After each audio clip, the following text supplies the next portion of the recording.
Boa noite.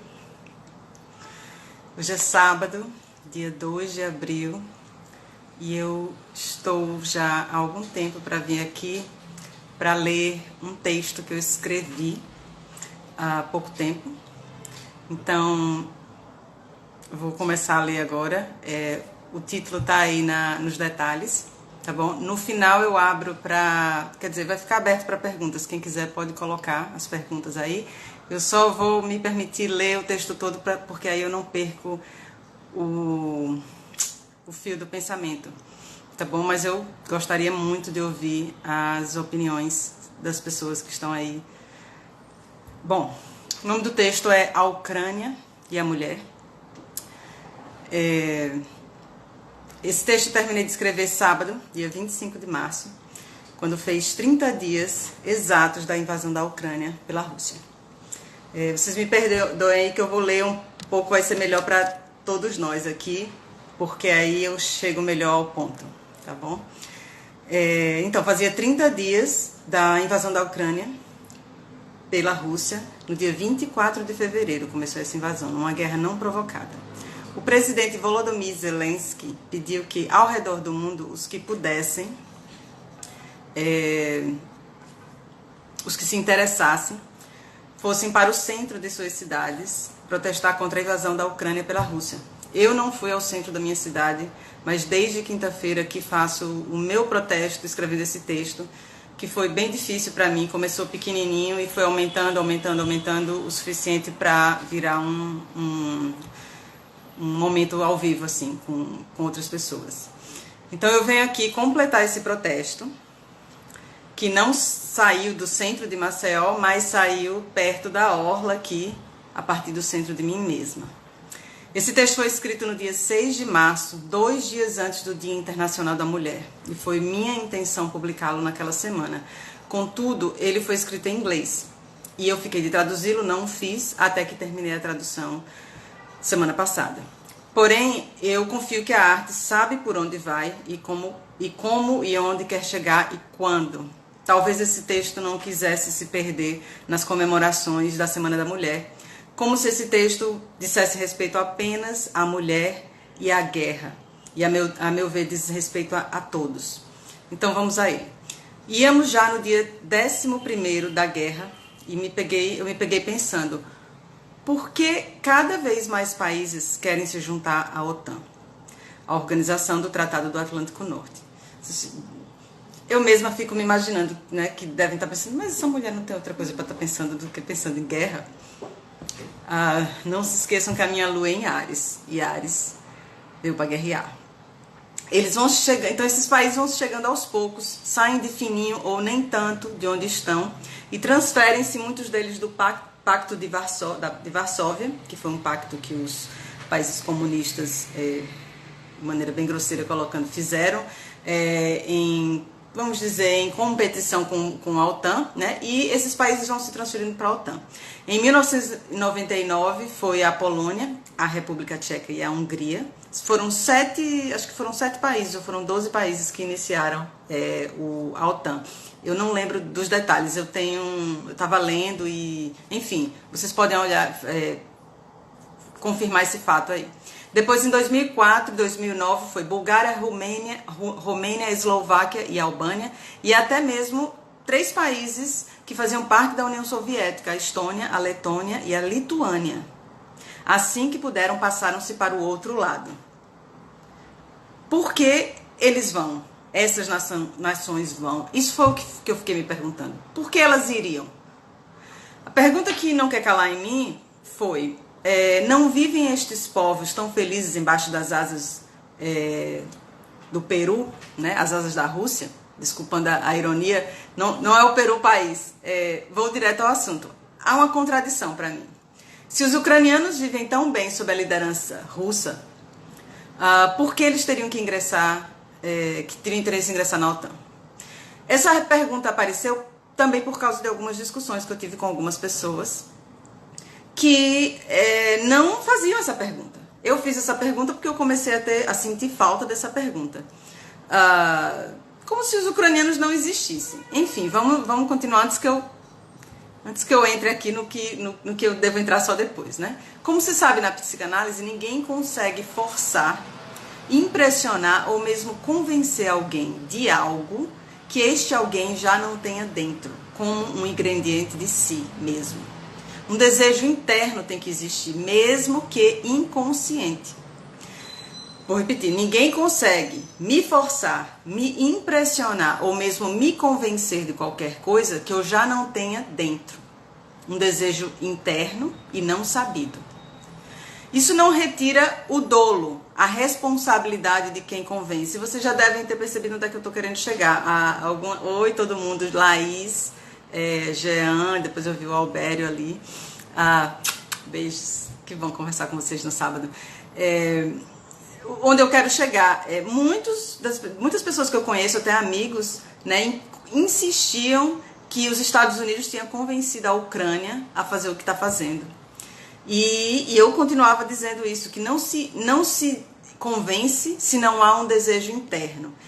Essa questão do desejo interno é a questão, porque se a Ucrânia não existe para essas pessoas, se a Ucrânia não é uma nação independente, se a Ucrânia não é uma pessoa, entre aspas, uma entidade, a Ucrânia não tem desejo. Então vamos continuando.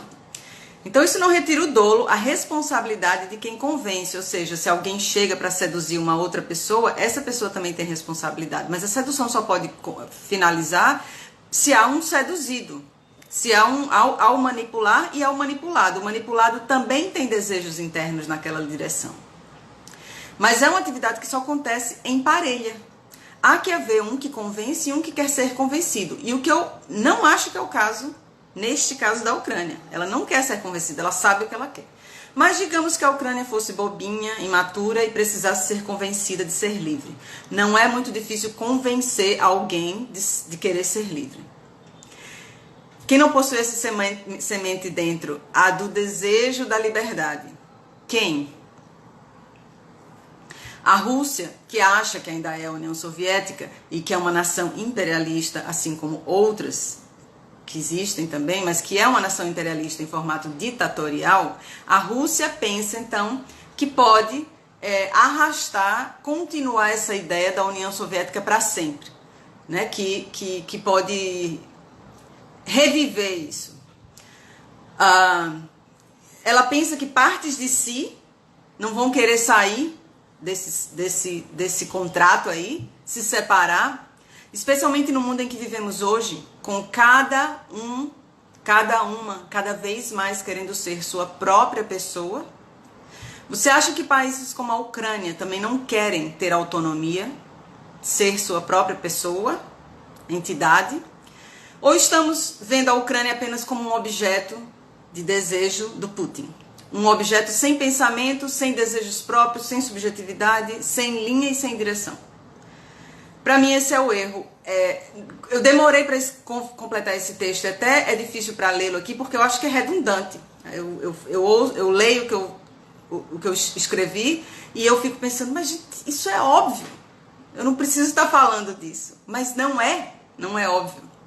Então vamos continuar.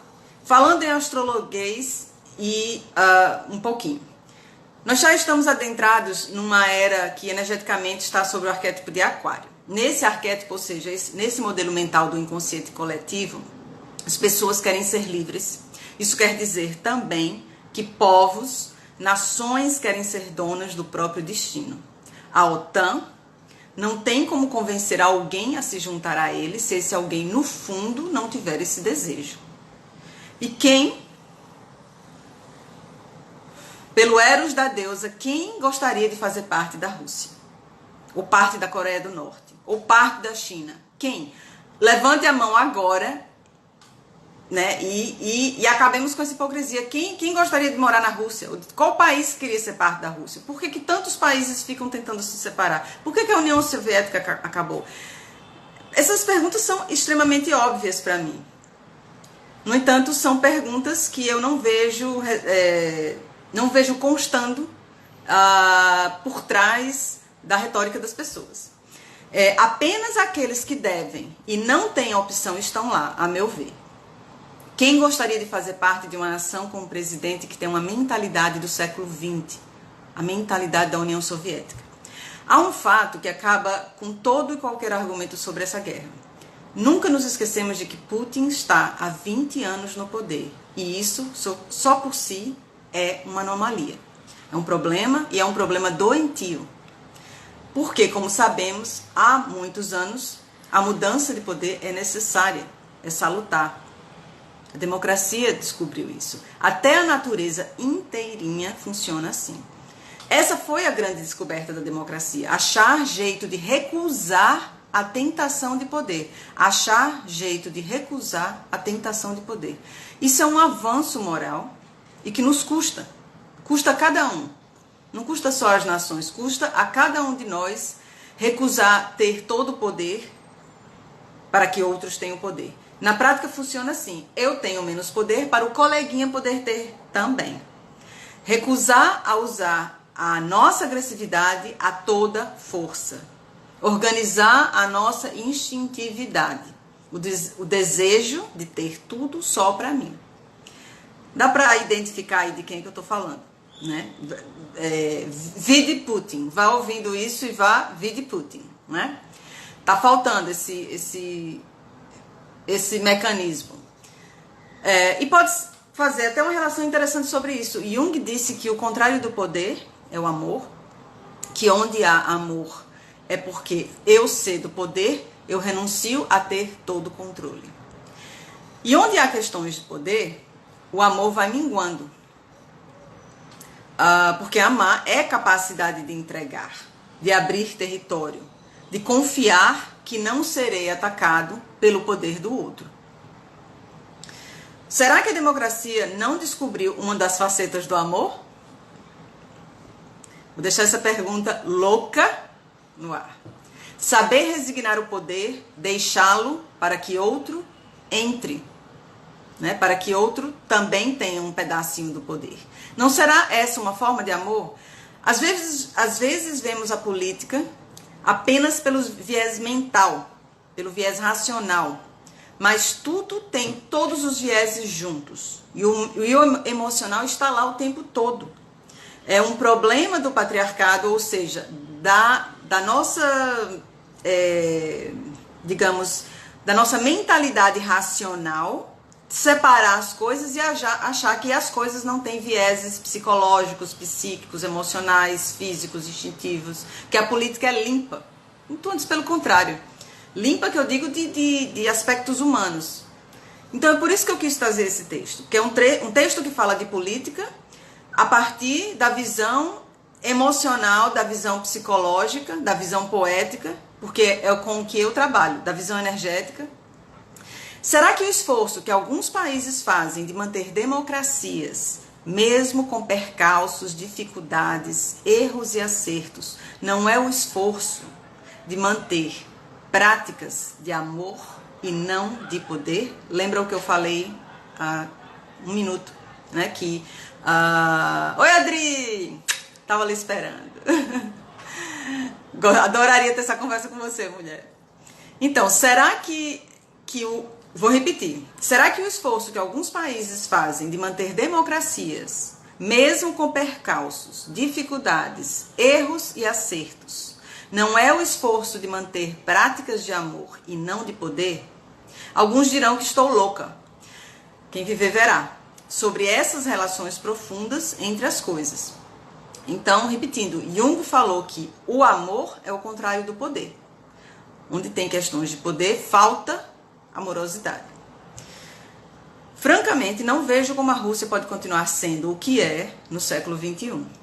Todos os tipos de liberdade serão mais do que nunca cruciais e comuns daqui em diante. Até a liberdade de gênero está aqui. Quem imaginaria que se poderia escolher o próprio gênero? Já pensaram nisso? Já pensaram em quão uraniano é isso? Como é revolucionário, como é diferente, como é algo que a gente não esperava, porque isso parecia fixo. Isso era impensado há uns 100... Isso, poder e amor não andam juntos, a Andréa falou. Obrigada. Isso era impensado há uns 100 ou 150 anos, né?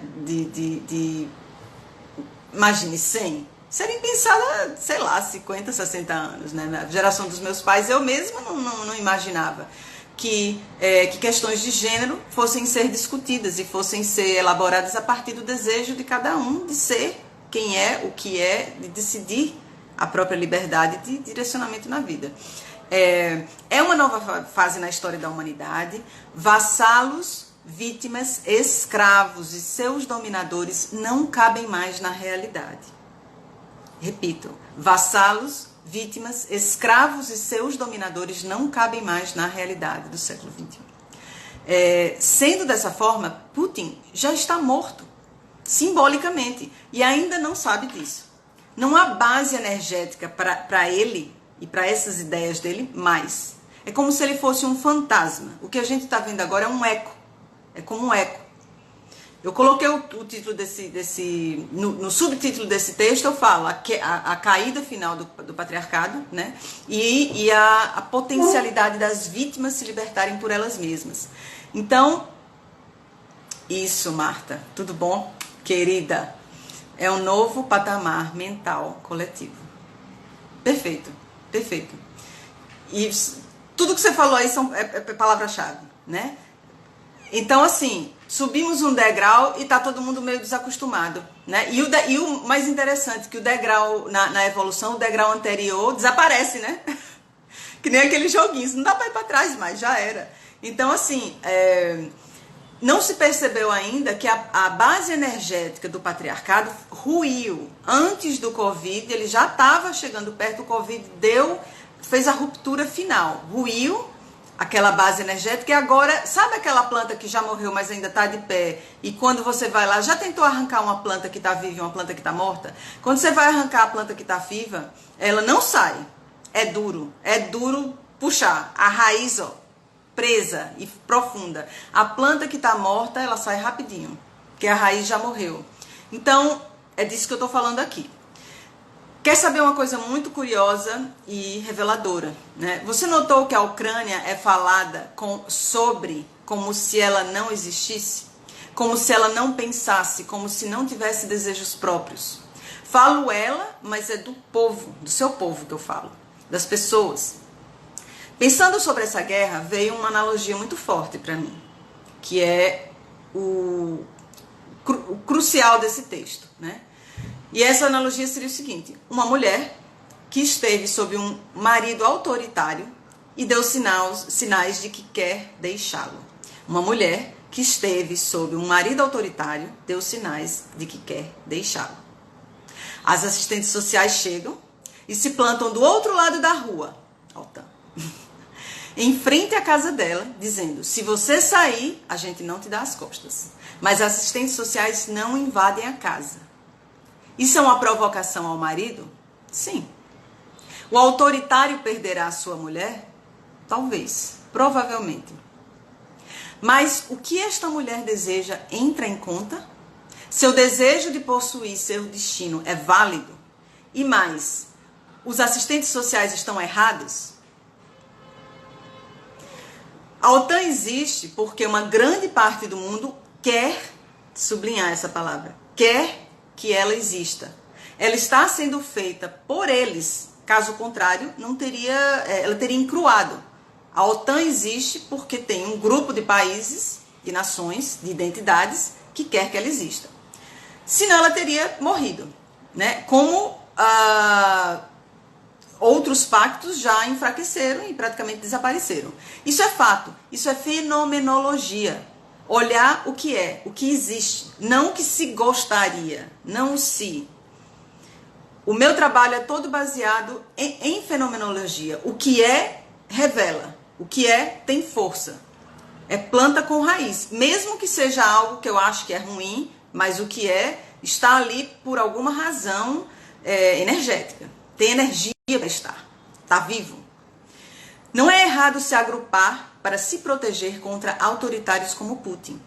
Não é errado se agrupar para se proteger como autoritários como Putin. Pelo contrário, é permitido se agrupar. Guerra Fria, isso.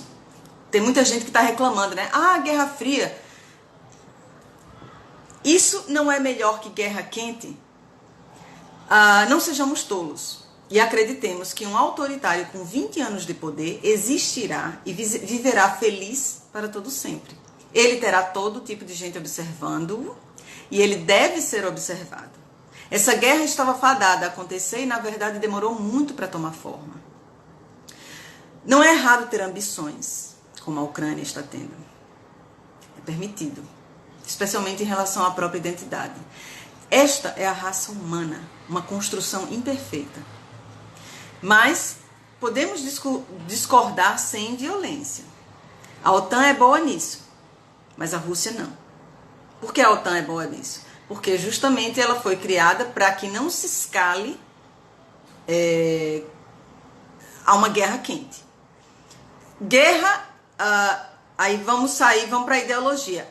O ideal era não ter guerra. Eu vejo muita gente também falando isso. Acaba a guerra, era melhor não ter guerra. Sim, perfeito. O melhor é não ter guerra. Mas isso não é realidade, não é a fenomenologia, não é o fenômeno, não é o fato. O fato é que nós ainda temos agressividades, conflitos, discordâncias e ainda estamos aprendendo a nos relacionar. Dito isso, confrontos vão existir. Que eles sejam os mínimos possíveis, claro. Mas eles vão existir. E aqui eu vou fazer só uma... Acho que eu falei isso em algum lugar, mas se não, eu vou falar agora. Que é... Eu nasci católica, mas não sou mais católica praticante. Mas sou uma grande fã de Jesus, como um grande revolucionário amoroso que ele foi. E ele fez muitas coisas que me chamam a atenção e que eu me inspiro. Uma delas é que ele falou que o desastre, o acidente, né, há de vir. Mas ai daquele que trouxer o acidente. Então você vê, é uma contradição que a gente não consegue entender. Tem muitas coisas que Jesus faz que tem uma profundidade maior. Então, ele confirma. O acidente vai vir, o desastre vai vir, a desgraça vai vir. Porque essa é a condição ainda que a gente está. Nós não conseguimos resolver de outra forma. Se a guerra tem que vir, melhor Guerra Fria do que Guerra Quente. A Guerra Fria é o que tantos de nós vivemos com as nossas famílias, com pessoas que a gente tem que trabalhar. Ou seja, a gente não chega lá e mata o coleguinha. Né? A gente disfarça, a gente tenta conversar, a gente evita aqui, evita ali. A gente às vezes vai por uma outra pessoa. É o melhor que se pode fazer. E à medida que a gente vai evoluindo, a gente pode fazer um pouco melhor. Enfim, a Marta falou, nós mulheres entramos também no mercado de trabalho por causa desse capitalismo. Não deixa de ser uma brecha para o processo de avanços. Isso, o capitalismo é uma invenção bem interessante. Eu sou um pouco mais crítica do capitalismo selvagem, que é o capitalismo desembestado, assim como qualquer coisa desembestada. Né? Então, o capitalismo existiu porque ele tinha que nascer, porque nós fomos evoluindo em termos mercadológicos, né? Nós somos mercadores, nós trocamos, nós criamos o dinheiro. Então é isso mesmo. Vamos lá. A Rússia precisa aprender, mas será que aprenderá? Que se um pedaço dela quiser sair, ou seja, se um território dela, um país que está sob a tutela dela, quiser sair dessa tutela e se tornar independente, não há nada que eles possam fazer a respeito, que a Rússia possa fazer a respeito. Isso é respeitar os desejos de soberania do outro, como os da Ucrânia, por exemplo. Mesmo que tenhamos perda de poder. A castração de Freud. Suportar perder para que o outro também possa ganhar, especialmente se o assunto é a própria vida, a própria autonomia do ser ou de uma nação. Em outras palavras, especialmente se o que o outro quer ganhar é parar de ser escravo, de ser submetido. Se é isso que o outro está procurando, se é isso que uma nação está tentando fazer, parar de estar sob os pés de um dominador. Esse assunto me parece muito óbvio, mas para minha enorme surpresa, não é óbvio para uma grande quantidade de pessoas com as quais eu conversei nessa época de guerra, incluindo pessoas de esquerda. Percebi na conversa com várias pessoas que esse ponto não registra nelas. Esse ponto da Ucrânia tendo um desejo de soberania. É tipo assim, não vem a Ucrânia. Isso lembra alguma coisa, mulheres? As que são, né, os seres que estão aqui e nasceram, né, do sexo mulher, isso registra alguma coisa? Falar e o outro não escutar, não registrar, falar no ar, né? Percebi, enfim, me perdi aqui, que a soberania, né? Então, nas conversas com essas pessoas, esse ponto que a Ucrânia tem direito, né? Que a Ucrânia tem direito a ter soberania e autonomia, não registra em várias pessoas que a soberania, a autonomia, a capacidade de ser dono da própria vida não registra nessas pessoas, na consciência, como um ponto capital, um ponto válido para muito mais gente do que eu esperava. Muitas pessoas que eu achava que esse ponto era válido, eu me vi conversando com elas e elas falavam da Rússia e dos Estados Unidos. A Rússia e os Estados Unidos, que os Estados Unidos conversando. Eu falei, gente, e a Ucrânia? Não, vamos falar da Ucrânia, né? Vamos falar da Ucrânia, da Ucraína, né? Slava Ucraine. Isso é preocupante. É exatamente esse ponto no qual Aquário vem atuar. Para não dizer acabar. Acabar com o que exatamente? Com essa noção de que liberdade individual não é para todos. Eu acho que isso não registrou em grande parte do planeta ainda. E como eu disse, até em pessoas de esquerda. E tem mais. Se esse ponto da liberdade individual e das nações não registra nessas pessoas, é porque elas também são escravas e não percebem. Se estiverem por cima, de alguma forma, ou seja, se dominarem alguma coisa em algum nível, seja financeiro, seja emocional, ou seja, se elas tiverem poder ou estiverem em posições de poder, então estão escravas do poder e, portanto, indiscutivelmente escravas. Deu para entender o que eu quis dizer aqui? Né? Que se o ponto da liberdade individual, que é o mesmo ponto da liberdade de uma nação, ter autonomia, se isso não registra nessas pessoas, as pessoas estão com questões de poder dentro delas. Aí volta de novo para o que eu falei de Jung, né? Poder e amor. Putin definitivamente tem uma questão de poder enorme. Se o que eu perco é a minha liberdade, Ucrânia, versus se o que eu perco é um pedaço do meu território, se o que eu perco é um pedaço do meu território, ou que eu ache que é meu território, porque cada um tem a fantasia que quer, como é no caso da Rússia, a necessidade de quem é mais importante? A necessidade de quem é mais importante entre essa parelha aí de tapas e beijos, né? De amor e poder. O que é mais importante? A perda da minha liberdade ou a perda de um território que eu acho que é meu ou que é meu? Vou deixar essa pergunta aí. Se vocês não entenderem, vocês me perguntam aí. O que é mais devastador? Que alguém perca um pouco do seu poder e um pouco do seu orgulho, ou que alguém perca completamente a sua autonomia? Essa é a luta entre dominado e vítima, vamos dizer. Né? Não estão falando da mesma coisa. As perdas são diferentes. Um vai perder tudo, porque não ter autonomia, não ter liberdade, é não ter dignidade nenhuma na vida. Enquanto que o outro, ele vai perder um capacho.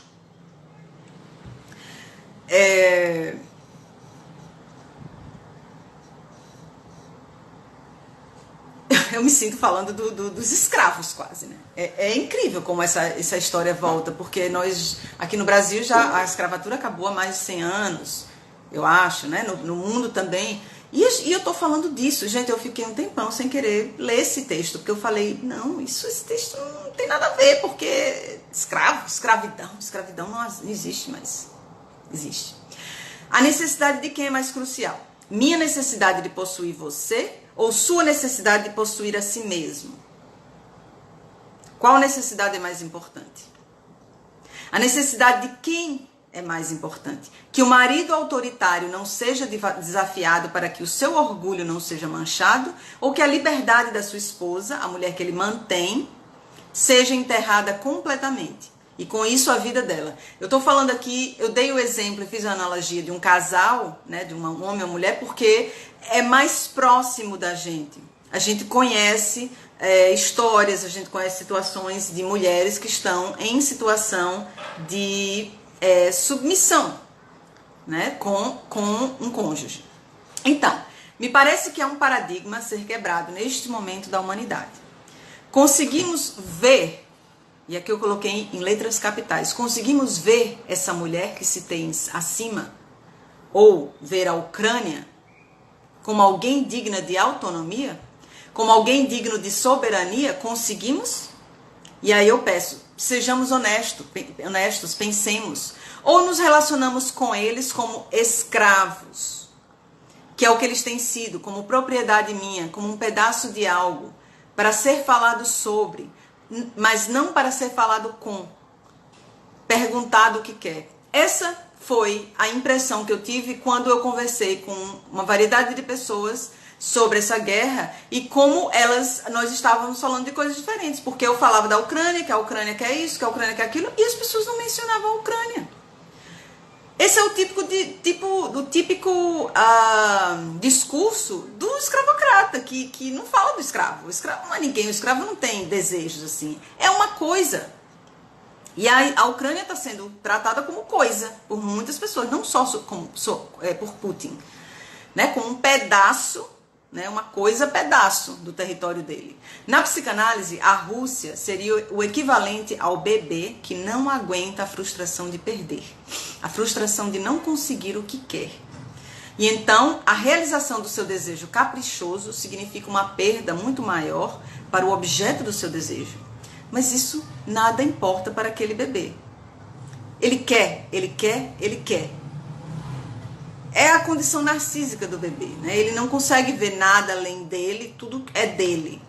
Tanto a Rússia quanto o marido perderão seu objeto de desejo em algum momento.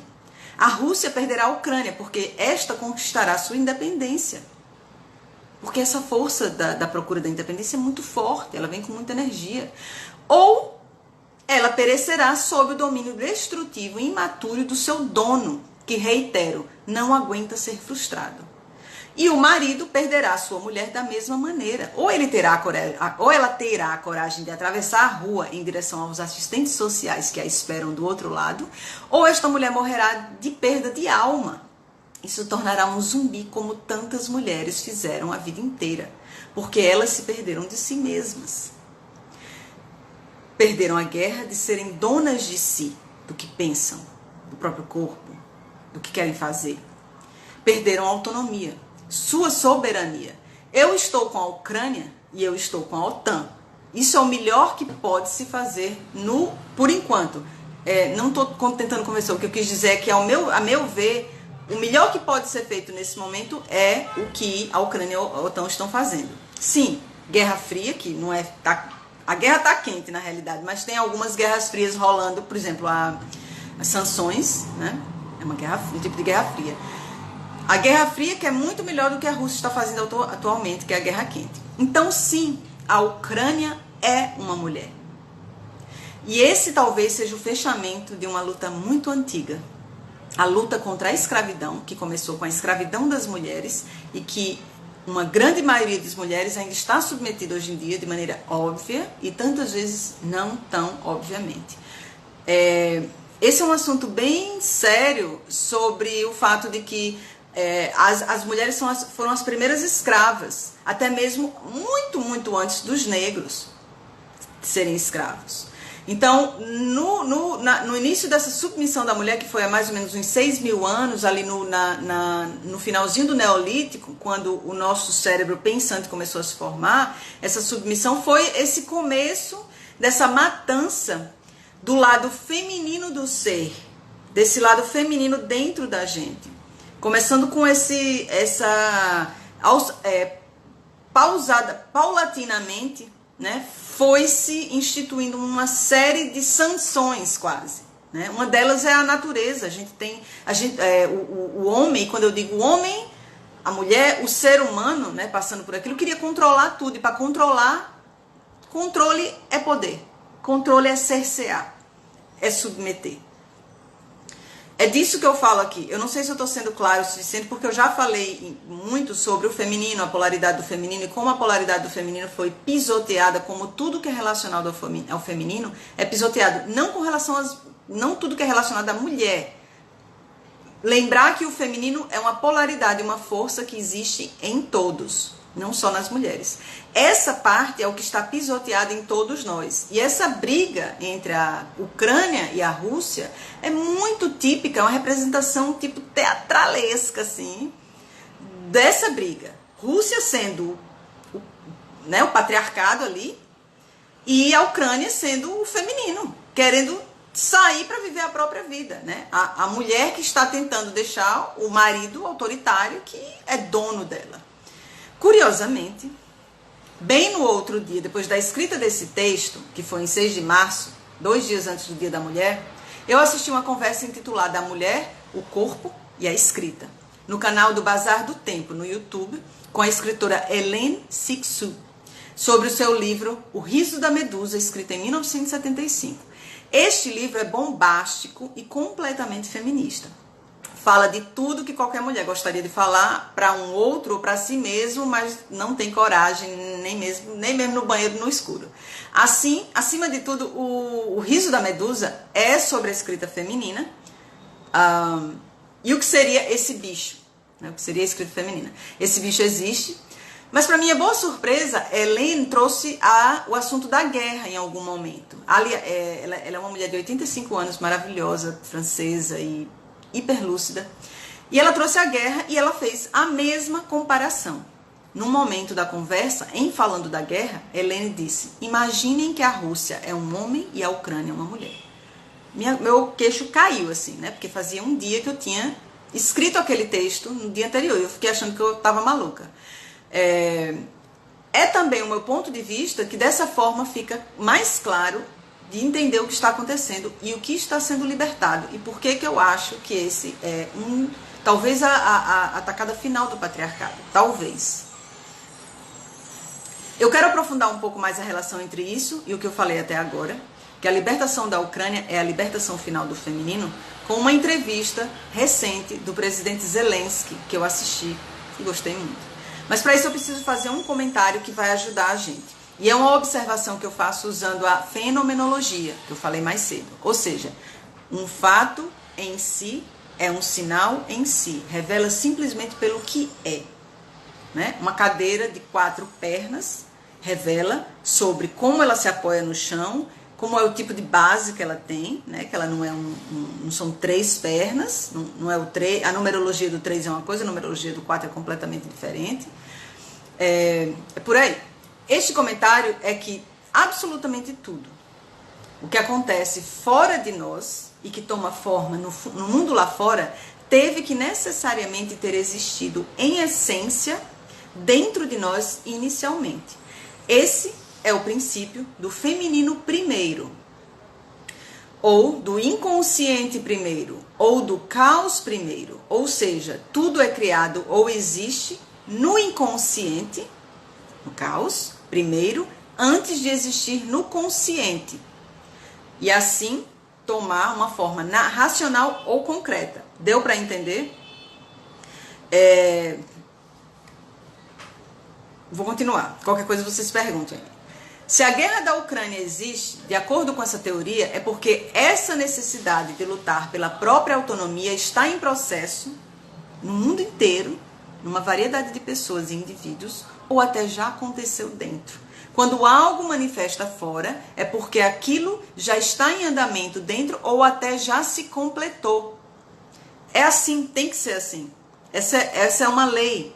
Né? O que está dentro, assim fora, assim em cima, assim embaixo. Essa é uma lei de Hermes Trismegisto. É uma das 7 leis dele, acho que são 7 leis que ele fez. E quem são os escravos do nosso tempo patriarcal? Quem precisa de autonomia e lhe é negada? Esmagadoramente as mulheres, as primeiras escravas, inclusive antes dos negros, como eu falei. Porém, as mulheres são apenas a representação principal de algo mais essencial, o próprio feminino. A polaridade feminina, a força do feminino. E tudo que se entende que ele represente. E que ficou pisoteado e submetido nos últimos 6.000 anos da nossa caminhada evolutiva. Isso inclui, portanto, não só as mulheres, mas todos os femininos que precisam ser assumidos e libertados. Não esquecer que a liberação gay só aconteceu depois do começo do feminismo. Feminismo este que é a indicação do início dessa revolução de libertação dos femininos. De tudo que é feminino. O que é feminino? A emoção é feminino. O alimentar é feminino. A água é feminino. Tudo que é interno, tudo que é caótico, tudo que está um pouco mais escondido. E não é preconceito falar. Tem gente que vem questionar isso, fala, mas por que o escuro tem que ser feminino? É tipo dizer assim, por que a água do mar tem que ser azul? Né? Por que a água do mar tem que ser feminina? Ela não tem que ser feminina. As coisas têm características. O problema é que tudo que é feminino foi negativizado. Foi colocado como algo ruim. Então, nada quer ser feminino. E tudo que é característica e adjetivo do feminino é visto com maus olhos. Não há problema em algo ser escuro, não há problema em algo ser interno, não há problema em ser sentimental, não há problema em ser cuidador, não há problema em ser alguém que alimenta, alguém que acolhe. Não há problema. Agora, as mulheres não têm que ser só essas pessoas, é diferente. Essa polaridade existe, mas todos podem atuá-lo. Eu sempre digo que a solução para o patriarcado, para reorganizar as polaridades, é todo mundo voltar para a cozinha um pouco. Todo mundo voltar para a cozinha. E não deixar o resto do mundo, não. Integrar. Porque algumas partes da nossa vida foram demonizadas e esquecidas e tidas como ruim. Então, elas criaram um significado negativo. Ao ponto que algumas descrições do feminino são vistas de má forma. Fez sentido então, né, Marta? Que bom, eu tava tentando, me deem um retorno, se vocês entendem. Eu demorei um pouco para entender isso, porque é assim, né? É o contrário, como é que chama? É uma luz que liga, que desliga. Vamos continuar. Eu falei que, porém, as mulheres são apenas a representação principal de algo mais essencial. As mulheres ficaram reconhecidas como o feminino, mas elas são apenas uma representação mais óbvia. O feminino não são as mulheres. O feminino tem uma série de características do feminino que existe em toda a natureza, não é só nas pessoas, não. Vocês já devem ter visto a mandalazinha do Yin e do Yang, que os taoístas, a filosofia taoísta, fala daquilo. Aquelas duas energias, aquelas duas polaridades funcionam o tempo inteiro em toda a criação. Eles vêm. Eu até hoje não vi nada que substituísse essa ideia, que me parece bastante acurada. O que a gente fez, a doença do patriarcado, ele pegou aquela rodinha e tirou o feminino. Aí tá só uma, tá capenga assim. É tudo branco. É tudo branco. Porque o feminino, o masculino é o branco ali, o yang. É tudo branco. Então, tudo que é preto é tipo assim, de outro mundo. Mas o preto não é ruim. Né? O preto é o profundo. O preto é dentro. Nós crescemos no preto. A gente cresce dentro do útero, na escuridão. Aí, Luiz Felipe de Alcântara, filósofo de responsa. Porém, as mulheres são apenas a representação principal de algo mais essencial, o próprio feminino e tudo que se entende que ele represente, que ficou pisoteado e submetido nos últimos 6.000 anos da nossa caminhada evolutiva. Isso inclui, portanto, não só as mulheres, mas todos os femininos que precisam ser assumidos e libertados. Aí eu falei que a liberação gay começou depois do feminismo. Sim, a gente cresce nisso. Como é bom ter uma poeta ouvindo.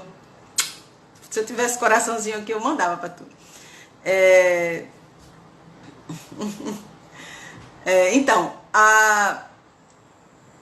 as decisões de gêneros que temos visto é parte desse processo também. É parte desse processo, porque o yang, o masculino, ele tende é tudo alinhado, é tudo igual, né? O feminino traz o caos. Então, essa coisa de, agora é 22, 27 gêneros, 30 gêneros, é o caos, para todo mundo poder escolher e depois rearrumar, né? Esse processo que, quando chegar ao fim, significará o fim da fase patriarcal da raça humana. Para facilitar esse comentário, que não é fácil de entender, eu trago aqui a lei da correspondência, que é de Hermes Trismegistus, né? Que isso é sabedoria anterior à sabedoria científica, tá? Que é a minha especialidade, a sabedoria da tradição. E essa lei complementa a ideia de feminino primeiro. A lei diz: o que está em cima é como o que está embaixo, o que está dentro é como o que está fora. Então há uma relação. Pelo que a gente vê acontecendo fora, a gente pode ter uma ideia do que está acontecendo dentro, porque eles são a mesma coisa, é um sistema de espelhamento entre o céu e a terra e entre o fora e o dentro. O princípio da correspondência nos diz que o que é verdadeiro no macrocosmo é também verdadeiro no microcosmo e vice-versa. Dá para entender por que a guerra da Ucrânia acontecendo no macro, né, numa nação, é porque está acontecendo a nível micro, dentro de cada um. Então não é só a Ucrânia que está tentando se libertar e ter a própria autonomia. A maioria de nós. Tanta gente tentando fazer isso que manifestou numa guerra. Se não, manifestaria em coisas menores, mais pontuais. Bem, compreendemos já que o caos, que é o mesmo que o inconsciente, o feminino, vem primeiro. E que, portanto, o caos é o mesmo que criação, é onde tudo se cria. Eu não sei se eu falo aqui nesse texto, mas tem uma figura maravilhosa, que é a deusa Nyx, que é NYX, que é na mitologia, né, tida como a mãe de tudo. Ela foi a primeira deusa que criou tudo depois dela. E ela era a deusa da noite, a deusa que criou o caos. Então, o caos vem primeiro. Depois vem a ordem. Como o caos é feminino, o feminino vem primeiro. Inclusive, tem umas coisas bem interessantes que já foram descobertas, que, por exemplo, o embrião é feminino primeiro. Depois é que ele se especifica entre continuar do sexo feminino ou do sexo masculino. Afirmo aqui que não só isso é aceito nos estudos das tradições energéticas pré-científicas, como na modernidade científica, né? O feto é feminino, é caos, é potência de tudo. Depois é que ele se especifica ou não, vira sexo masculino ou continua sendo sexo feminino. Aqui tem algo bem interessante que eu vou citar do Leonardo Boff, que é aquele teólogo, filósofo, que ele diz em relação a isso. Nos 2 primeiros bilhões de anos não existiam órgãos sexuais específicos. Existia uma existência feminina generalizada, que no grande útero dos oceanos, lagos e rios gerava vidas. Nesse sentido, podemos dizer que o princípio feminino é primeiro e originário. Ou seja, 2 bilhões nos 2 primeiros bilhões de anos. Era o comecinho ali, né? Da célula, da ameba e tal. Leonardo explica que no começo a vida era apenas uma célula sem núcleo, que se bipartia. Uma célula que não tinha núcleo, era tipo um objeto, né? E se quebrava no meio, virava 2. E assim se reproduzia indefinidamente. E que há 2 bilhões de anos, a vida começou há 3,8 bilhões de anos. A vida mesmo, essas células aí apareceram. Ficaram um tempão sendo assim, só essas células sem núcleo. O que não tem núcleo não tem essência, então não pode ser mais complexo, né? Aí, há 2 bilhões de anos, surgiu uma célula com membrana e 2 núcleos. E dentro, cromossomos. Nela se identifica a origem do sexo. Quando ocorria a troca de núcleos entre 2 células binucleadas, gerava-se um único núcleo com os cromossomos em pares. Ou seja, uma célula aqui, outra aqui, cada uma tem 2 núcleos, né? Porque eles já estavam produzindo, digamos, o feminino e o masculino ali. Quando elas namoravam, aí elas se misturavam, trocavam conteúdos de núcleos, e daquele conteúdo que elas trocavam, tinha outra célula com um núcleo só, com os 2 conteúdos. Bem parecido com a gente, né? Antes as células se subdividiam, agora se dá a troca entre 2 células diferentes com seus núcleos. A célula se reproduz sexualmente a partir do encontro com outra célula. Revela-se assim a simbiose, são palavras do Leonardo Boff, tá? Revela-se assim a simbiose, que é a composição de diferentes elementos. Simbiose é quando se misturam coisas diferentes, ficam juntinhas ali, né? Que junto com a seleção natural representa a força mais importante da evolução. A troca, essa mistura, esse namorar. Tal fato tem consequências filosóficas. A vida é tecida mais de trocas, de cooperação e de simbiose do que da luta competitiva pela sobrevivência. O que isso tem a ver com essa guerra? Né? Porque a gente está justamente fazendo fazendo uma conversa aqui sobre o que é a guerra e o que são as trocas feitas na paz, né? E agora vamos à entrevista que o presidente Zelensky deu há apenas 4 dias, quer dizer, agora a essa altura já foi há uns 7 dias, e onde vi muitos sinais de um feminino presente em sua fala. Por exemplo, quando ele diz, lembra que eu falei que a Ucrânia é a mulher? A Ucrânia é uma mulher, ela está no papel do feminino ali nessa configuração toda. Por exemplo, tem uma hora na entrevista que o Zelensky fala, nosso exército está mostrando a sua força, ou seja, também tem o elemento masculino, é necessário mostrar equilíbrio, se manter lutadores fortes, defender o Estado. Ao mesmo tempo é preciso mostrar atitude, até mesmo para o inimigo, mostrar atitudes humanas. É muito importante para mim que as pessoas vejam que estamos defendendo o nosso Estado, mas eu repito, defendemos com o rosto humano, não torturamos pessoas. Desculpa. Aqui ele fala de humanidade. O arquétipo do rei de espadas para mim. Justo, estratégico e maduro, mas não bestinha. A figura de Ulisses, na mitologia, que realizou a tomada de Troia com o seu presente de grego, uma estratégia super criativa. Entra, toma o território, mas não tortura, sem perversidade, faz o que precisa ser feito. Um masculino sadio. Os ucranianos estão tendo que lutar pela própria vida, ou seja, eles estão também matando russos, né? E estão fazendo isso. Por exemplo, eu me perguntei, eles poderiam ter atacado a Rússia. Já, né? Mandar, sei lá, jets para lá. Mas não mandaram. Né? Eles reagem, mas não atacam. Isso é um feminino que age em conjunção com o seu masculino. Defende-se, emancipa-se, mas não destrói ou invade o território alheio. O presidente Zelensky continua na entrevista. Mostramos que estamos dispostos a defender e não estamos dispostos a ganhar a qualquer custo. Porque isso não é um jogo.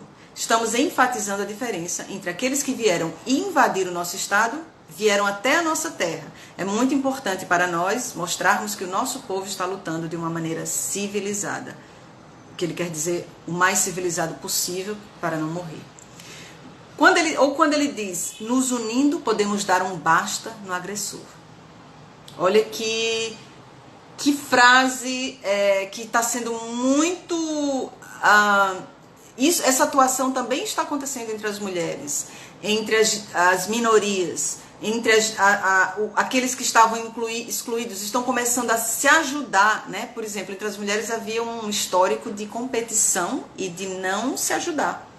Isso hoje em dia mudou bastante. Tem uma coisa que é super boba, assim, mas eu vou falar aqui, a despeito de parecer boba. Uma coisa que eu percebi bastante. Muitas mulheres se chamam de amiga hoje em dia, não sei se vocês perceberam. Isso não era uma coisa que existia antes. Não existia há algum tempo atrás. E você vê isso em todos os lugares, até dentro da família, às vezes. Né? Você ouve nas lojas, você ouve em todos os lugares. Elas estão trabalhando ali e elas se chamam de amiga. Isso é uma revolução, um simples vocábulo. E também Zelensky fala assim, eu entendo exatamente o que está acontecendo, eu tomo decisões precisas com calma. Não duvido que ele tenha lúcida compreensão do que está na raiz dessa guerra, o que é que está sendo libertado, do que está em jogo dos dois lados e das mudanças tremendas que está implementando no mundo a partir da sua atitude de coragem em parceria com o seu povo.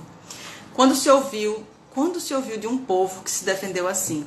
No outro dia, ontem na realidade, eu ouvi uma entrevista com um tipo de militar que é treinado de uma forma bem específica, que eles chamam de mariner, né? Mariner é um tipo de militar americano, eles são super treinados, é um treino mais difícil e mais caro.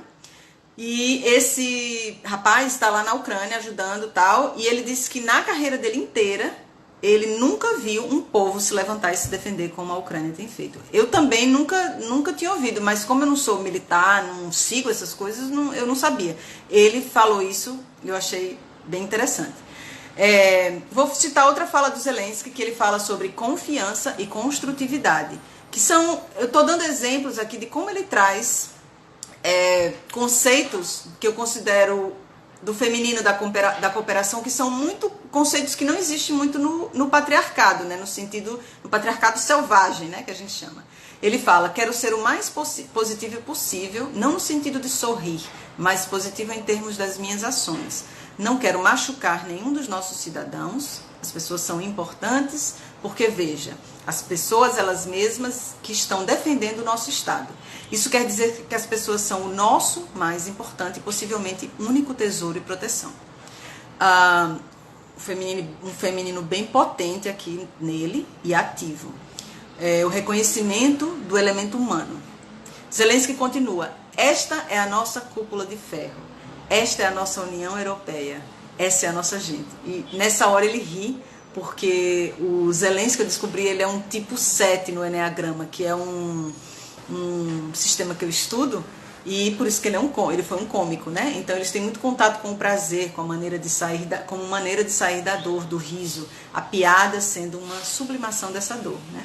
Então aqui ele traz essa inteligência cômica dele, faz uma metáfora bem bonita, né, leve e um pouco bélica sobre a importância do elemento humano. Ele fala que é a nossa cúpula de ferro. Aí um parêntese aqui. A cúpula de ferro é um sistema de proteção justamente aéreo que um israelita inventou, que é um mecanismo que fica no chão e ele detecta num certo ângulo, né, uma cúpula assim, ele detecta quando mísseis foram lançados, estão subindo e vão cair em algum lugar. Ele detecta e manda um míssil e acaba com aquele míssil, chamado cúpula de ferro. Aí eu achei muito, muito legal ele falar isso. Ele disse, a nossa gente é a nossa cúpula de ferro, é a nossa União Europeia, que ele não consegue entrar, né?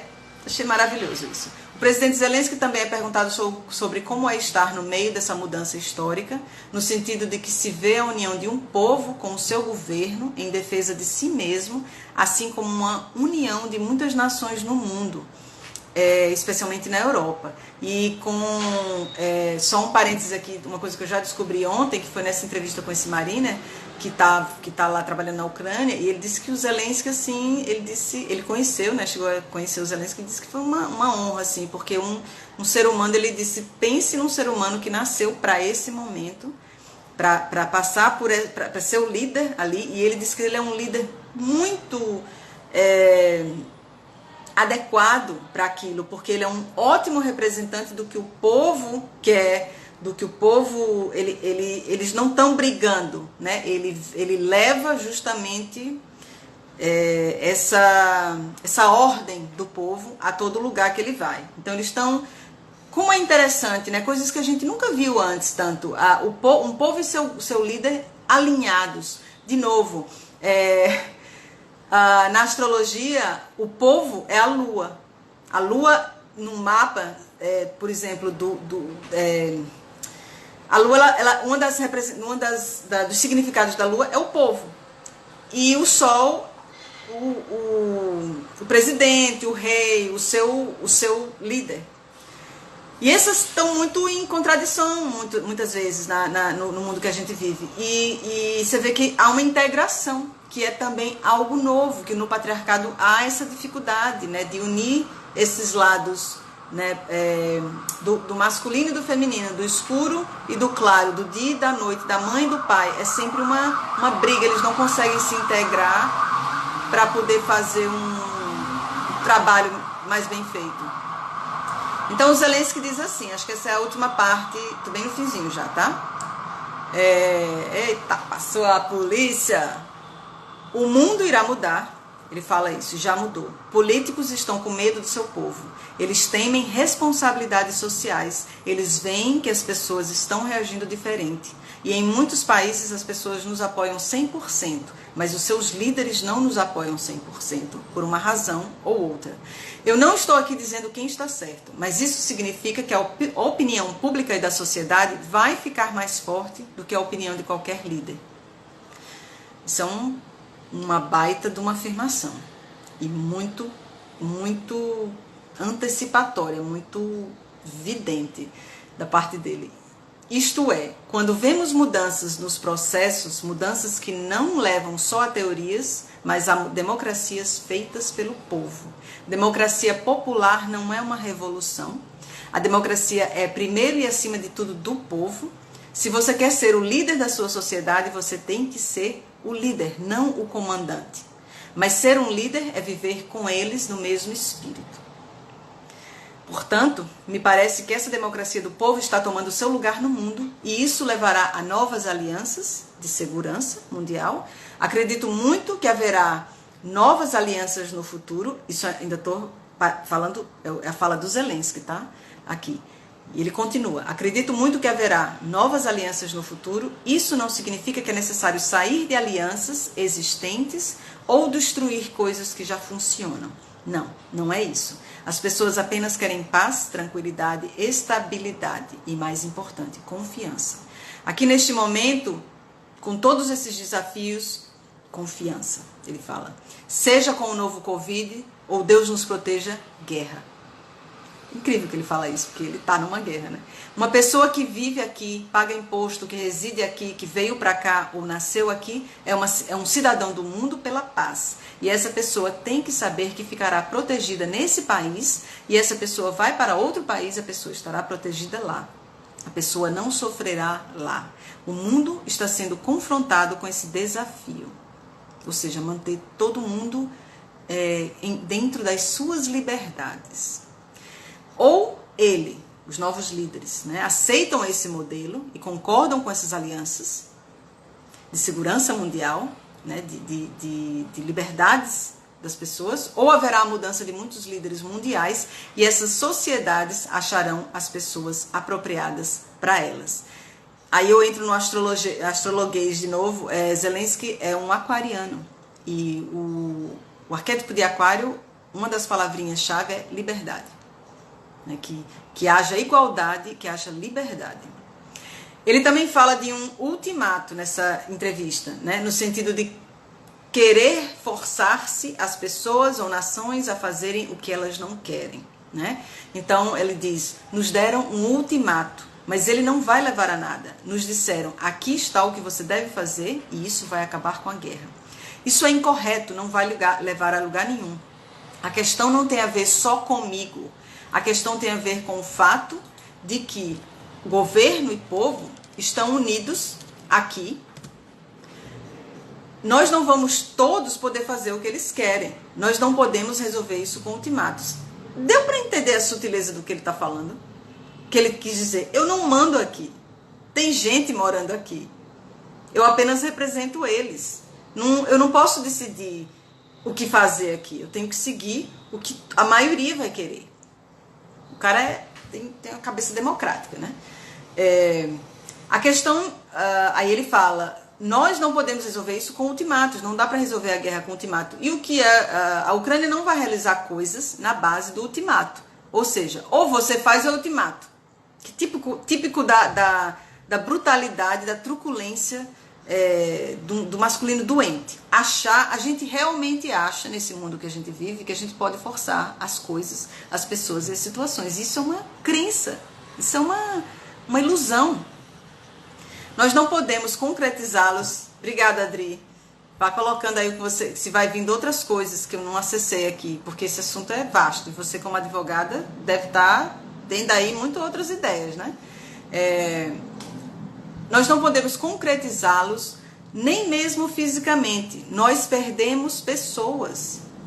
Se respondermos a ultimatos, todos nós estaríamos destruídos, o Zelensky disse. Por exemplo, o inimigo diz, dê-nos Kiev, dê-nos Mariupol, dê-nos Kharkiv. Mas nenhum de nós, nem os residentes de Kiev, nem os de Mariupol, nem os de Kharkiv, nem o presidente poderiam concretizar isso, responder a esses ultimatos. Será que dá para entender por que eles não poderiam responder? Vemos isso até nas áreas ocupadas, em Melitopol, em Berdiansk. Quando as tropas inimigas entram, presta atenção no que ele fala aqui. Quando as tropas inimigas entram, os residentes notificam uns aos outros, o inimigo levanta a bandeira deles, os residentes vêm e retiram a bandeira. O inimigo vai e mata quem tirou e coloca de novo a nova bandeira, outra bandeira do dominador. Os residentes se escondem e vêm à noite e retiram a bandeira de novo. O que eles querem? Destruir todo mundo? É por isso que eu digo, nós só vamos poder satisfazer o ultimato deles quando não existirmos mais. Assim você não vai poder capturar uma cidade, mas você vai viver lá, ele diz, você pode capturar uma cidade, mas você vai viver lá sozinho, você vai trabalhar lá sozinho. Mas os residentes vão ou deixar a cidade, ou quem ficar vai lutar até o final. Portanto, ultimatos é uma coisa ruim, pois vai levar ao genocídio e à destruição do povo ucraniano. E mais um fato que eu aprendi uns dias para cá, já tinha escrito texto, que eu ouvi um programa muito legal da Rádio Pública Americana, na qual eles entrevistaram um professor ucraniano, que é professor doutor, ensina numa universidade que eu não lembro, lá nos Estados Unidos, e ele é expert, né, na cultura, na história ucraniana. E uma coisa bem interessante é que os ucranianos descendem diretamente dos cossacos. Lembrei até da dança do cossaco, né? Como é que é o nome? Pagode russo, do Luiz Gonzaga, né? Tem essa música. E ele fala que... Sabe o que é que a palavra cossaco vem de cossack, que quer dizer homem livre. E esses cossacos, lá em 1800 e, sei lá, Guaraná de Rolha, não se entregavam nunca. É a síndrome do homem livre. Ou é livre ou não há dignidade para viver. Gente, isso é incrível o que está acontecendo. Isso é tão aquariano que chega dói. Então eu falei, aí agora eu falo, né, que esquecem que lutam contra um aquariano e liberdades pessoais são a razão de viver de um aquariano. Eles lutarão até o fim por isso, porque este conceito é a própria essência deles, a própria vida deles. Eles não têm como viver de outra forma. Aquarianos não dão bons escravos. Morrem antes de se tornar um. A morte, neste caso, sendo uma forma de vida bem mais significativa. Finalmente, a última fala do Zelensky nessa entrevista que eu achei muito amorosa, uma entrevista linda, tinha um homem e 3 mulheres, duas jornalistas, né? Um jornalista homem, 2 jornalistas mulheres e uma tradutora com uma jornalista. E foi uma amorosidade, um clima assim, outra coisa. Para você ter ideia, a primeira pergunta da jornalista francesa para o Zelensky foi: presidente Zelensky, como o senhor está? E aí o Zelensky fecha a entrevista com isso. Se as nossas negociações falharem, então poderemos dizer com segurança que não foi por acidente que eles fizeram demandas que seriam rejeitadas pela Ucrânia.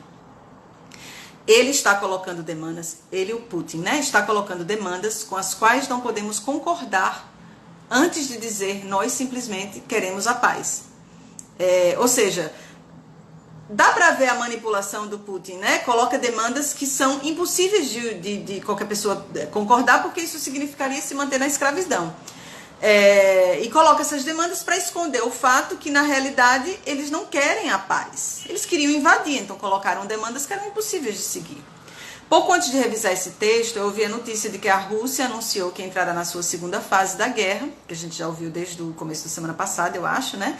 Ou seja, cessará fogo e se concentrará em se enraizar nos territórios que invadiu ao sul da Ucrânia, na área de Donbass. No entanto, de lá para cá a gente já viu que não é muito bem assim não, mas o Putin é um mentiroso, ele mente compulsivamente, né?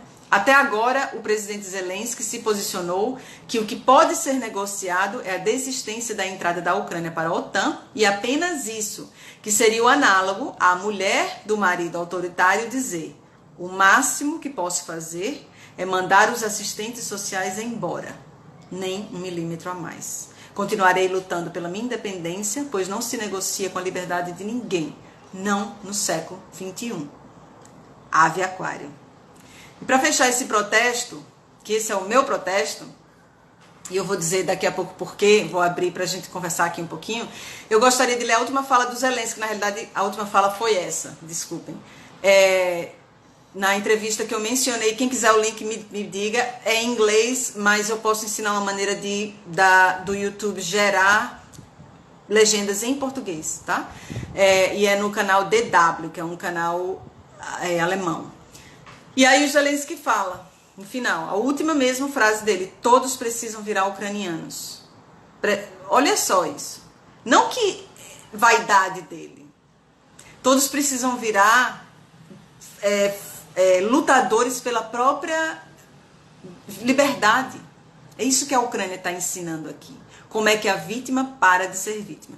Eu entro daqui a pouco nisso. Deixa eu só finalizar essa frase dele, esse parágrafozinho dele. Todos precisam virar ucranianos, ao menos temporariamente. Sentir na sua pele, saber que é uma guerra onde você pode perder tudo. Sua vida, tudo o que importa para você. Aí, parêntese. Quando não se tem a própria autonomia, quando não se possui, quando a própria identidade não está liberta, né? Para a pessoa ser quem é a despeito de qualquer coisa. Aí ele diz, sentir essa dor, não apenas se preocupar com ela. Quando você sentir, você fará o que você puder para dar um basta nisso. Porque pessoas, não importa quem sejam ou o que façam, elas ainda pensam em si mesmas primeiro, sobre a vida delas. Então, o que elas podem fazer pela vida delas é ser ucranianas. E aí, eu preciso falar só, isso me lembra Sartre, que é uma pessoa que eu menciono muito, ele é muito importante para mim, que diz que liberdade vem com responsabilidade, e responsabilidade traz liberdade. E eu fiquei muito tempo sem entender isso, e quando eu entendi, foi muito bom para mim, porque ser livre dá trabalho, porque o indivíduo, ou a nação, ou a entidade, aquela identidade tem que se responsabilizar pelo o que é, pelo que está dizendo, tem que assinar embaixo, tem que se autorar, né? Então, há um compromisso que se faz, e se responsabilizar é sempre perder em algum lugar para ganhar em outro. E a liberdade, ela só funciona se houver essa responsabilidade. Mas nós somos tão infantis ainda como humanidade que a gente tem uma noção ruim da responsabilidade. Não sei se vocês já compreenderam isso, já perceberam isso. Essa palavra dá uma agonia assim, né? Tem um amigo meu que eu dizia, eu estava pagando aqui umas contas, não sei o que, ele, só bronca, né? Só bronca, que são a minha responsabilidade. Ainda bem que eu posso pagar minhas contas, né? Quer dizer que eu, aqui dentro da minha casa, sou dona da minha água, sou dona do meu gás, né? Ninguém vai poder chegar e botar veneno, que nem faz o Putin, né? Com os inimigos. Então, o que vocês tiverem aí para falar sobre isso, eu acho bem interessante essa coisa que o Sartre falou. O Sartre é um profeta nesse sentido, isso é uma profecia dele. O Nietzsche falou que o homem está destinado a ser livre, ele está fadado a ser livre. Olha que coisa maravilhosa. Se o homem está fadado a ser livre, ele está fadado a se responsabilizar por si mesmo. Então não tem escapatória. Não tem escapatória. O que precisa ser feito vai ter que ser feito. A Ucrânia ensina essa lição. Eu lembro dizendo para alguém dizendo, mas vai morrer todo mundo. Já saíram 4 milhões de pessoas de lá e eles têm que desistir. Não adianta. Se desistir agora, vai ter que lidar com essa responsabilidade logo mais ali na esquina, porque o ser humano está fadado a ser livre. Não existe viver na indignidade, no medo de ser submetido. É uma vivência que não se sustenta para sempre, né? No fundo, o poder não se sustenta, né? Só o amor liberta, né? Estou aqui repetindo. Enfim, minha gente, tem mais uma coisinha que eu queria falar sobre bullying, que eu acho que tem a ver, bullying e vítimas, mas não sei, deixa eu ver aqui, nossa, ainda bem, não foi tanto tempo, a gente tá a 1h13, daqui a pouco eu vou acabar, tem pouca gente aí, eu sei, isso vai ficar gravado para depois. Esse foi um protesto que eu precisei colocar, isso tem muito a ver com a minha vida também.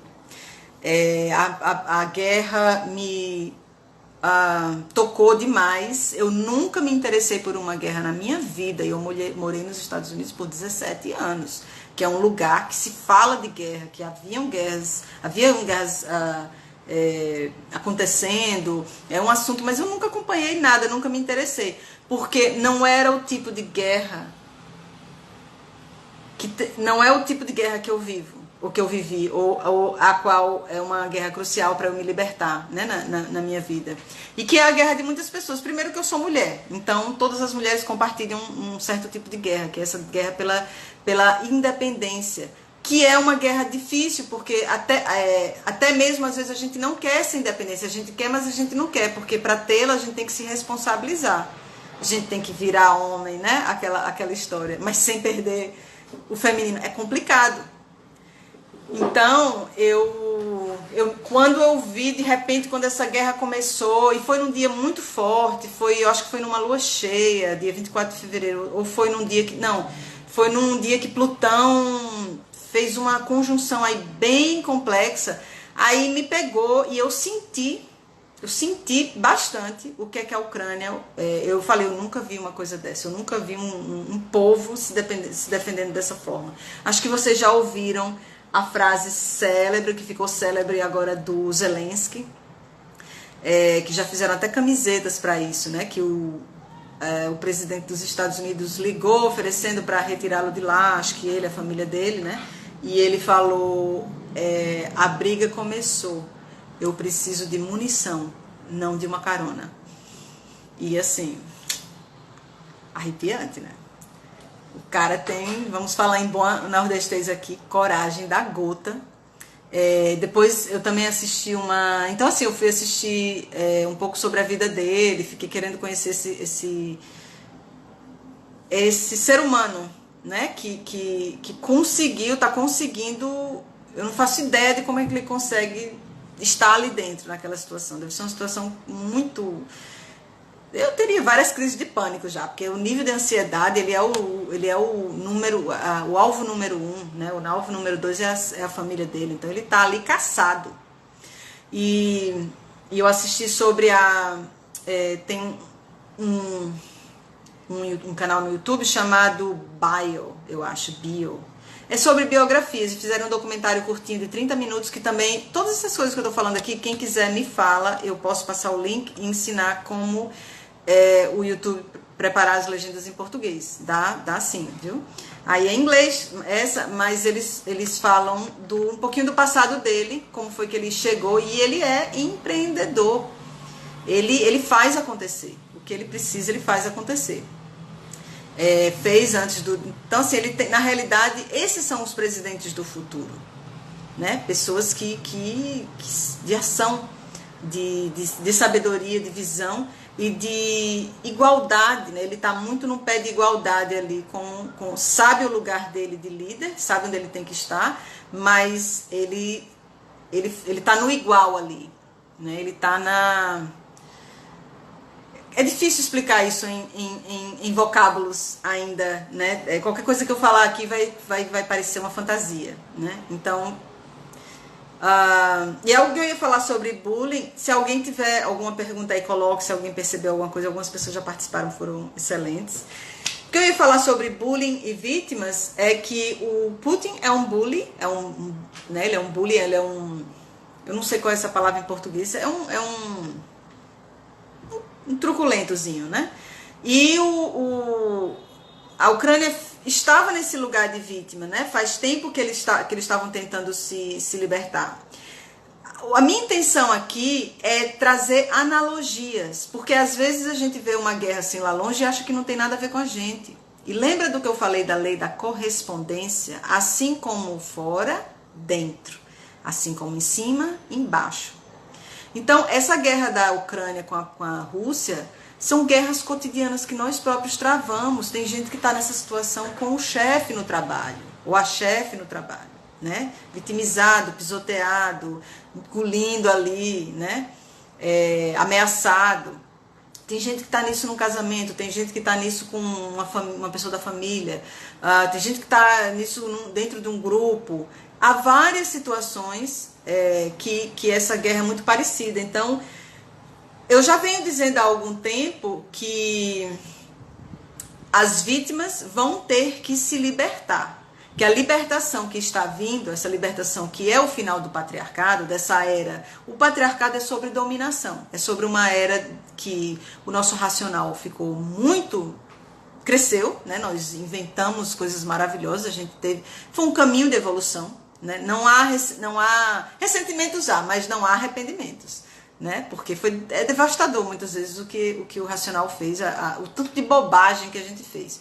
Mas eu vejo isso como uma grande adolescência, né? Na adolescência é necessário passar por uma adolescência. Inclusive o patriarcado tem 6.000 anos e a adolescência tem 6 anos para o humano. De novo, olha aí essa lei da correspondência, né? Então o patriarcado é bem essa era da adolescência, no qual a pessoa fica perdida, a pessoa não sabe o que fazer do poder que tem já, porque é quase um adulto ali, né? Tentando decidir a própria vida, pode dar ratadas. Tem gente que paga até hoje preços de erros que fez na adolescência, mas que eu não quero chamar de erros porque é como é, né? São as milhares de expressões da nossa alma no caminho que ela escolhe. Então nada está errado, a meu ver.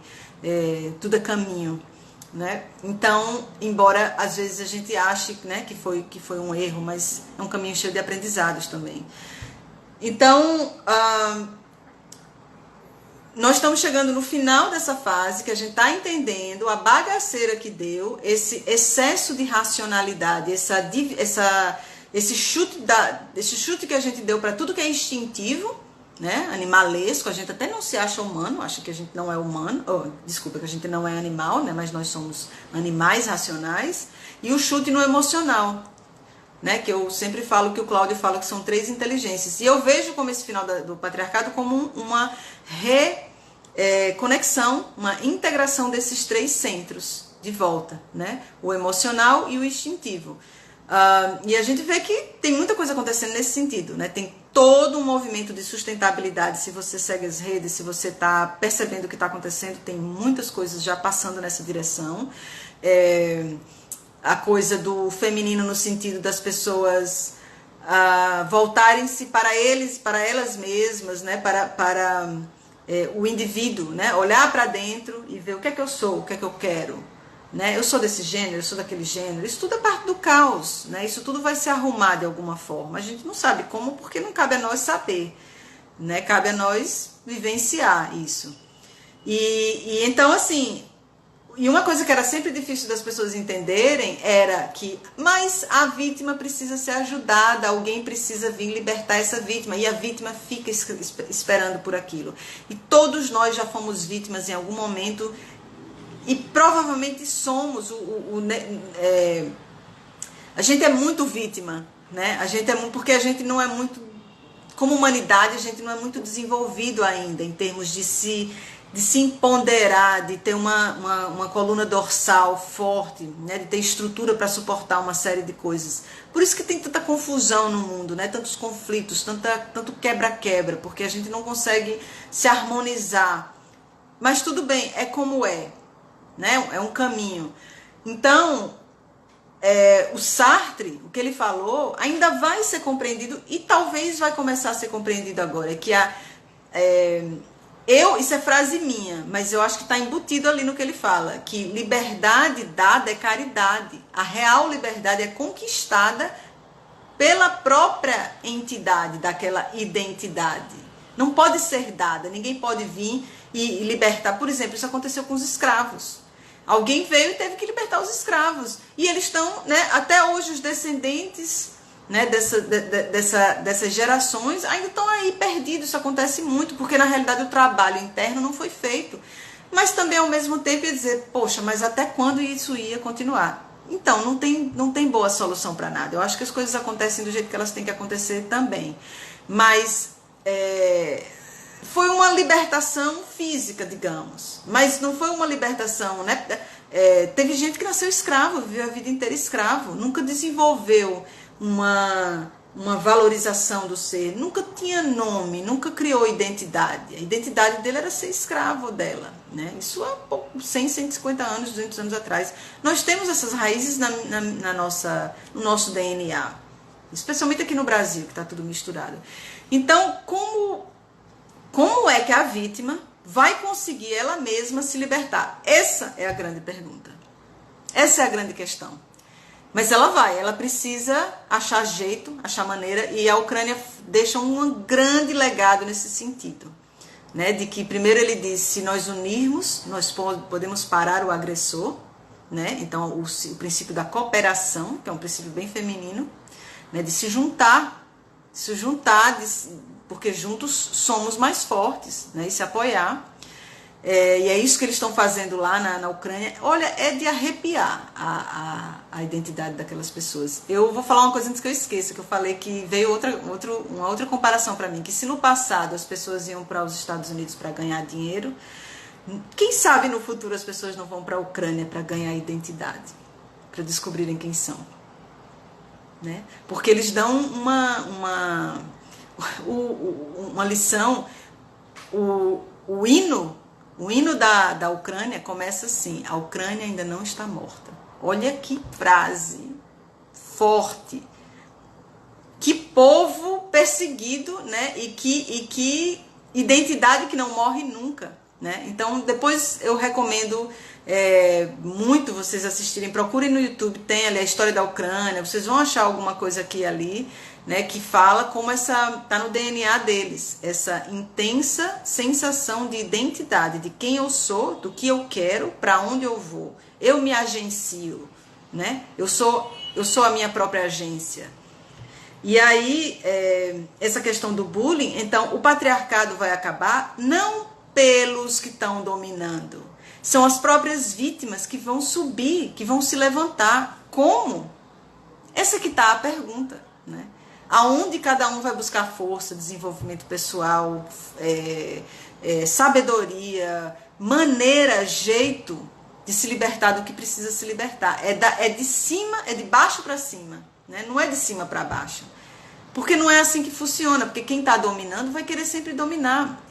Então tem aquela coisa de, né, quem tá dominando, tá botando o pé assim, ele não vai ceder. É aqui de cima que vai empurrar, entendeu? Empurrar para ficar em pé de igualdade, né? E a Ucrânia mostra que isso é possível num arroubo de coragem que não se vê há muito tempo na história da humanidade e que nos prova que não é questão de dinheiro nem de poderio bélico, né? Porque todo mundo dizia que a Rússia tem mais poderio bélico do que eles, mas o que o Mariner, aquele cara que eu falei, o Mariner que eu estava ouvindo, que é um militar americano que estava contando o que ele estava vendo lá, e ele dizendo que não se pode mais, depois dessa guerra, não se pode mais subestimar o poder do moral de um povo, porque são engenheiros, viraram militares, viraram atiradores, aprenderam em 2 ou 3 dias a manusear uns canhãozinhos desse tamanho, assim, que cai um jet, que estilhaça, acaba com um tanque. Aí tem vovós lá cozinhando, participando, tem avós, tem pais, tem adolescentes que saíram da escola para ajudar. Não sei se vocês sabiam, mas tem uma lista de espera para se alistar, minha gente. Minha gente, tem uma lista de espera para se alistar dentro da Ucrânia. Porque muita gente se alistou e preencheu o que eles precisavam. Olha para isso. Então, fica essa reflexão sobre o bullying e as vítimas. E que vítima, para deixar de ser vítima, ela mesma se liberta. Sim, ela busca apoio, ela busca a ajuda que ela tiver, mas a agência vai vir dela. Né? Você vê que o Zelensky, ele toda noite deixa um recado de 30 minutos para o povo dele, e ele está falando com 8, 10 líderes do mundo, de outros países o dia inteiro, pedindo apoio, pedindo arma, pedindo o que for, e o povo está mandando, está chegando lá, e com essa mistura toda aí está dando certo. Né? Houveram mortes e houve problemas no sul, mas já está fato que a Rússia não conseguiu fazer o que ela estava imaginando, que era tomar a Ucrânia. Então, glória à Ucrânia, né? E é isso, eu vou só fazer mais antes de acabar, a gente está chegando aqui a 1h30, só lembrando, isso vai ficar gravado, mais uma comparação, que é o que aconteceu com o Will Smith antes de falar do Will Smith, vou ler aqui o que a Adri mandou. Não é outro quem determina o que somos. O presidente da Ucrânia foi massacrado pela imprensa por ser um comediante e está dando uma lição. O que você falou, ele está no momento certo. Isso, é um golpe do destino, né, Adri? E ele tinha um programa no qual ele era presidente, né? Para a gente ver como não é o arquétipo que a gente está imaginando que vai ser, né? O arquétipo do que o que a gente imagina que são políticos não é isso, né? São apenas dominadores. O que realmente ser um político, o tipo de líder que ele está sendo agora, trabalhando em equidade, em parceria ali, em cooperação com o povo dele, né? Fazendo o trabalho dele, ele é mais um na linha ali. Né? É incrível assim o que ele tá, ele sabe. Ele falou com uma calma nessa entrevista, sabe, dizendo: eu sei exatamente o que está acontecendo. E as palavras que ele escolhe, assim, ele tá no futuro já. É isso que vem por aí. Eu tô curiosíssima para ver o que vai acontecer, como é que isso vai reverberar e vai. Né? Vai ter muitas mudanças, ainda tá todo mundo, a ficha ainda tá caindo, né? Que não se acredita como é que a Ucrânia tá lá de pé. Vamos ver o que vai acontecer, mas acho que a coisa tá lá, o legado ficou, né? E assim, vou entrar numa coisa bem breve também para deixar só o meu recado, porque eu acho que tá tudo conectado. Eu pelo menos vi conexão no que aconteceu na noite do Oscar, que tem assim milhares de opiniões, né? E assim, apenas vou dar a minha aqui do como eu vejo, e eu vejo as coisas de um ponto de vista um pouco mais profundo e de um ponto de vista que eu levo bastante em conta o emocional e a fenomenologia, né? Então, é interessante porque o Will Smith, a meu ver, respondeu a uma situação de bullying, que não parecia bullying, porque, de novo, envolvendo um comediante. Eita, eu nem tinha pensado nisso. Olha, me veio agora. Tá vendo como é bom conversar com as outras pessoas? Agora que eu me dei conta disso. Eu já tenho chamado o Chris Rock de bully xisteiro. Ele é um bully xisteiro, né? Porque ele sabia o que ele ia fazer, né? Ele falou primeiro, se você acompanhar a ordem das coisas, né? Primeiro ele falou, Jada, eu te amo. Mas, né, tipo, assopra para depois bater, né? Então ele sabia que o que ele ia falar ia pegar, mas, comediante, né? Vamos ver se não. E só que não mesmo. E tanto é que ele fala e ele olha para o Will, para ver a reação, porque é o homem ali do lado, né? O marido. Talvez ele achou que ela realmente ele ia dizer, podia dizer aquilo, ela não ia reclamar, não ia fazer nada. Ela fez uma cara, o Will riu, né? Pelo menos foi assim que eu vi vários vídeos e vi várias coisas. Só que depois ele olha para a mulher dele e ela não tá gostando. E aí ele empaticamente fala: epa, tem alguma coisa aqui. E aí ele também já devia estar com alguma coisa guardada ali, tem aquele impulso, vai dar um tapa na cara do Chris, que não perde a piada jamais. A desumanidade daquele lugar, né? Que você perde os amigos, mas você não perde a piada. E o Chris, para mim, se mostrou um canalhinha de primeira linha do patriarcal. Só que altamente disfarçado, porque cômico, baixinho, pequeno, rindo, né? Mostrando os dentes. No entanto, ele foi capaz de fazer uma ofensa, né? Que provocou. Ele não para, você vê que ele não... Porque se ele tivesse feito uma coisa que não tinha... que ele, tipo assim, eita, poxa, falei merda, né? Ele teria teria mudado o rumo. O cômico, o Freud diz que o humor é uma inteligência... Ele considera o humor uma inteligência super fina, super refinada. Eles são muito observadores, capazes de muitas analogias, percebem muitas sutilezas e podem ferir profundamente, porque sabem disso. O bobo da corte existia na corte como essa pessoa que podia ter a língua que cortava como faca, mas que dizia brincando o que precisava ser dito para até manter uma coisa salutar, senão todo mundo ficava só se lambendo, se amanteigando, se lisonjeando e não tinha nada que cortasse um pouco aquilo, né?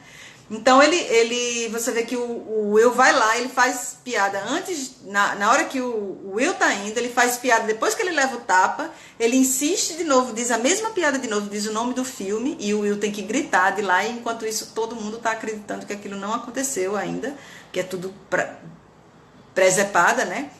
Então, para mim ali, e depois o discurso do Will falando que como a gente tem que passar, ele diz, como nessa área a gente tem que ser desrespeitado e passar por algumas coisas, né? Fala de dignidade. Então, para mim, ali, eu acho que o que aconteceu é bem um exemplo, e foi bom que aconteceu assim, ao vivo e a cores e para o mundo inteiro, né? Ao vivo.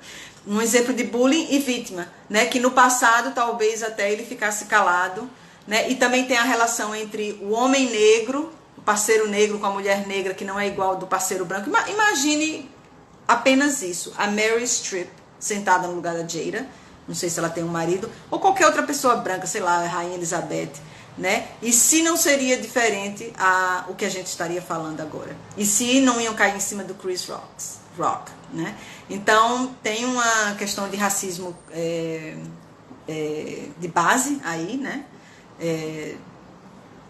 Muito forte, mas eu também vi isso como uma questão de bullying e vítima, mesmo com impulso. Então, naquele momento cabia, para mim cabia, foi meio que o tapa de luva de pelica, porque foi ali o mais importante não foi a agressão física, mas o fato que alguém, tipo assim, eu me ofendi, eu me levanto e eu luto pelo que eu acredito, né?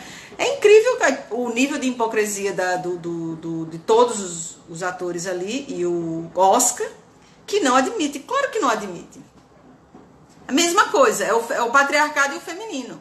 Quem é você, quem ousa levantar aqui e rehumanizar a cena? Né? Como você ousa, você até que é negro, levantar aqui e ser humano, e sentir, e ter impulso, né? Enfim, eu não quero entrar nesse assunto mais do que isso, porque eu sei que ele é quente, mas eu queria mencionar isso como eu também acho dentro da mesma linha da reação das vítimas. Então, aí eu vou dizer uma coisa que eu acredito bastante. Eu acho, né? Eu estou na expectativa que vai haver muito mais desse tipo de coisa. O momento dessa era de Aquário é a caída do patriarcado, e a caída não vai ser que ele vai cair, mas que as vítimas vão subir. Então, cada vez mais pessoas respondendo, defendendo o próprio território, né? E isso não é fazer apologia à violência, mas que lidar com bullying, com pessoas dominadoras, é lidar com um tipo de gente como o Putin, que não dá um passo para trás, não entendem conversa, né? O Chris não parou a piada. Ele poderia ter mudado o norte daquilo depois da primeira rolada de olhos da Jada, quando ela fez. Ele podia ter feito uma piada sobre ele mesmo, se denegrindo, e sair pela tangente, respeitar que não, ali não deu, né? Então, uma amiga minha americana falou assim que um adulto deveria poder saber defender o próprio cônjuge de maneira não violenta, né? Aí eu falei, idealmente, né? Idealmente isso é verdade. Da mesma forma que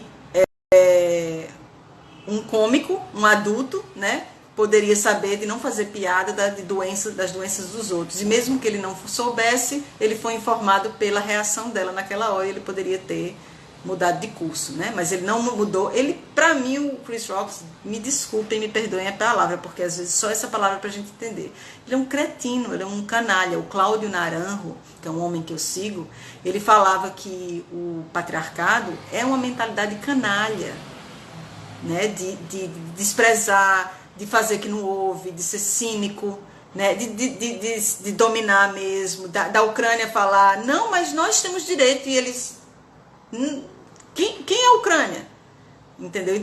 É um comportamento esse é o comportamento canalha, que você não leva em conta o outro, não leva em conta os sinais que o outro estão dando para você. O outro não interessa, né? Para mim foi isso que o Chris Rock fez. Infelizmente, eu acho que não tem muita gente que pensa como eu, mas vamos ver no que vai dar. Eu fiquei muito feliz que aconteceu dessa forma. Não é a forma ideal, mas foi a forma mais tocante possível. Nada ali ia funcionar. Se o Will levantasse e fosse embora, ia perder a noite dele, não ia ganhar o prêmio dele, né, também. E também se ele fosse lá falar, o Chris ia pisoteá-lo com mais piadas. Tenho certeza. O cara não parou quando levou um tapa na cara, né? Eu, se tivesse dignidade, teria saído do palco. Mas como ele vai ter dignidade? O Chris Rock não tem dignidade nenhuma, né? Enfim, deixei meu recado, precisava fazer esse protesto.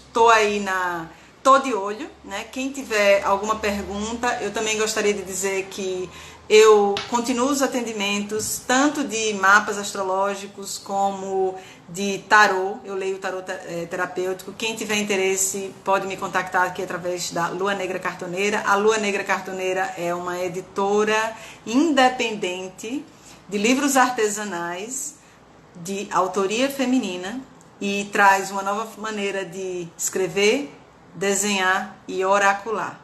Então é tudo misturado e um pouco mais. A vida toda está presente aqui. Eu agradeço a quem passou por aqui. Agradeço demais a Adri, não sei se você ainda está aí, mas que massa. Só assim para a gente se encontrar, né? E ainda lembrando muito das nossas... Esse é o tipo de conversa que a gente tinha, né? Falando da Simone de Beauvoir, que para mim está tão presente também nesses assuntos que eu trago. Então, obrigada a todos. Esse vídeo fica gravado aí. Fiquem à vontade de comentar, mas sem bullying. Porque o bullying será confrontado. Essa é uma boa palavra. Um beijo grande e esse é o meu protesto e a minha homenagem à Ucrânia, então, Slava Ukraini. Até lá. Obrigada, beijo, até a próxima.